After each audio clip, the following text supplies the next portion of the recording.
तुम मेरे मरने का इंतजार कर रही हो। मेरे मरते ही तुम दूसरी शादी कर लोगे किसी जवान हसीन ख्वाबों की शहजादे से,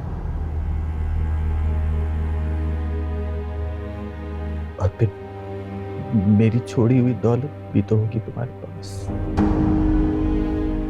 मगर याद रखना,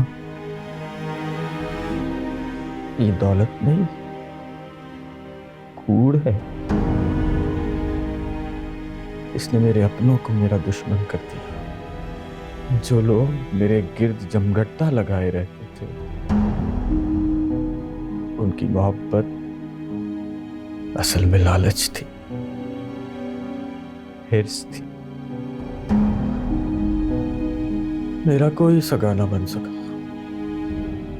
इस कूड़ को मैं कभी सदका और कभी खैरात की सूरत में बांटता रहा। अब ये कूड़ मैं तुम्हारे हवाले किए जा रहा हूं। जो मुझ पर भिनभिनाते थे, अब वो तुम पे भिनभिनाए। इसको लॉटरी मत समझना,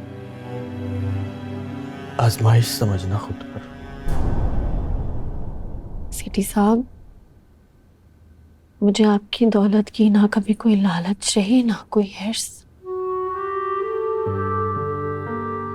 आपके होते हुए जहां जहां ये सब का खैरात में खर्च होती रही,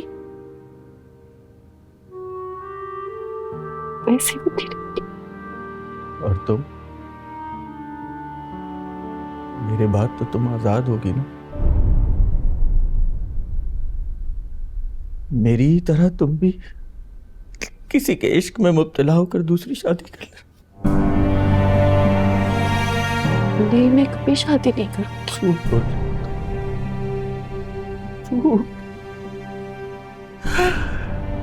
ऐसा करने से तुम्हें रोक नहीं सकूंगा, ना तुम खुद को। मगर मुझे अच्छा नहीं लगेगा, और ना मेरी रूह को सुकून मिलेगा।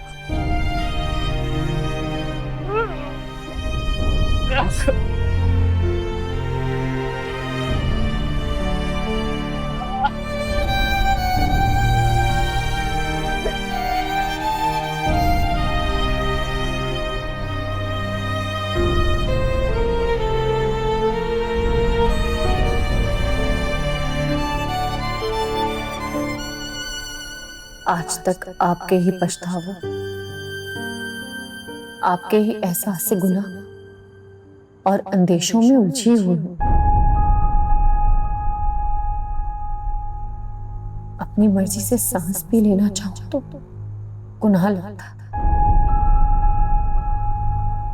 उस यतीम खाने की 4 दीवारी की कैद से निकालकर आपने मुझे सोने के पिंजरे में कैद कर दिया।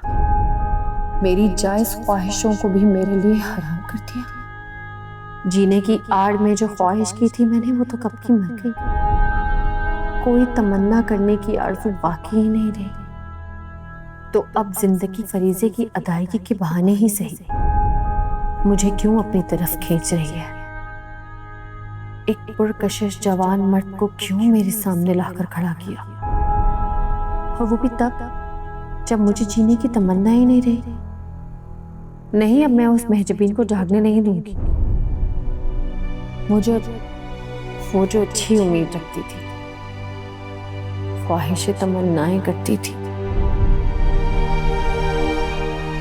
उसे मैं सुला चुकी हूँ कब का, अपने अंदर दफना चुकी हूँ कब का।